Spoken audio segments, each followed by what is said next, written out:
எல்லாருக்கும் வணக்கம். இந்திய அரசியல் சாசனம் நம்ம தமிழ்நாட்டில் இருக்கிற எல்லாருக்குமே கொடுத்துருக்கிற உரிமையில் ரொம்ப ரொம்ப முக்கியமானது ஓட்டிங் ரைட், வாக்குரிமை.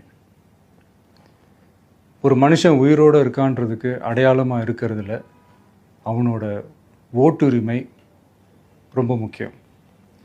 அதனால தான் voting is not only our right but also our life.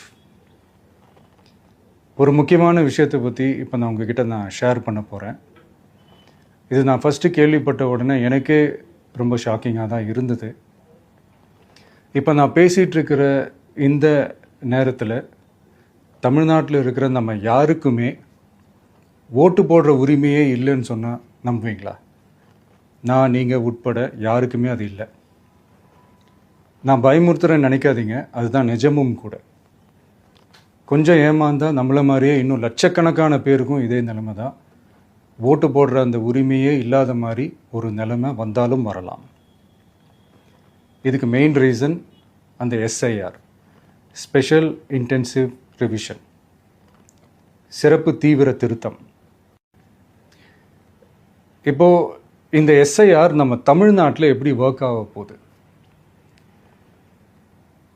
கடந்த ஜனவரி மாதம் எடுத்த அந்த கணக்கெடுப்பில் 6,36,00,000 வாக்காளர்கள் நம்ம தமிழ்நாட்டில் இருக்கிறாங்க. ஆனால் அவங்க யாருக்குமே இந்த ஓட்டு போடுற உரிமையே இல்லை. அந்த பிஎல்ஓன்னு சொல்லுவாங்க, பூத் லெவல் ஆஃபீஸர்ஸ், வாக்குச்சாவடி நிலை அலுவலர். அவங்க தான் வீடு வீடாக போய் அந்த ஃபார்மை கொடுப்பாங்க. அதை நம்ம ஃபில்அப் பண்ணி கொடுக்கணும்.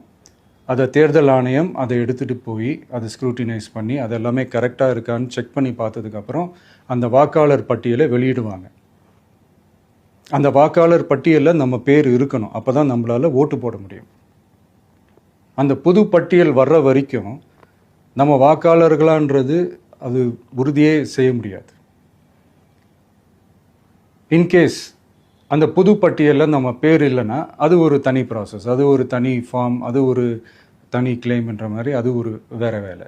ஸோ இந்த மாதிரி நிறையா சிரமங்கள் குழப்பங்கள் இருக்கிறதுனால மக்களுக்கு இது மேலே ஒரு கன்ஃபியூஷன் ஒன்று இருக்குது. இது என்ன வெரிஃபிகேஷனா இல்லை ஒரு மறைமுக ரீரெஜிஸ்ட்ரேஷனா இல்லை இது ஒரு நியூ ரெஜிஸ்ட்ரேஷன் மாதிரியே தானா அப்படின்ற மாதிரி நிறைய கன்ஃபியூஷன் இருக்குது. அவங்க செய்ய வேண்டியதெல்லாம் ஒன்று தான். இந்த மாதிரி வீடு வீடாக போய் அந்த என்யூமரேஷன் ஃபார்ம் நம்ம ஃபில்அப் பண்ணி கொடுக்கும்போது அதுக்கான அக்னாலேஜ்மெண்ட்டை அந்த பிஎல்ஓ அந்த ஆஃபீஸர்கிட்ட இருந்து நீங்கள் வாங்கிக்கணும். அது ரொம்ப ரொம்ப முக்கியம்.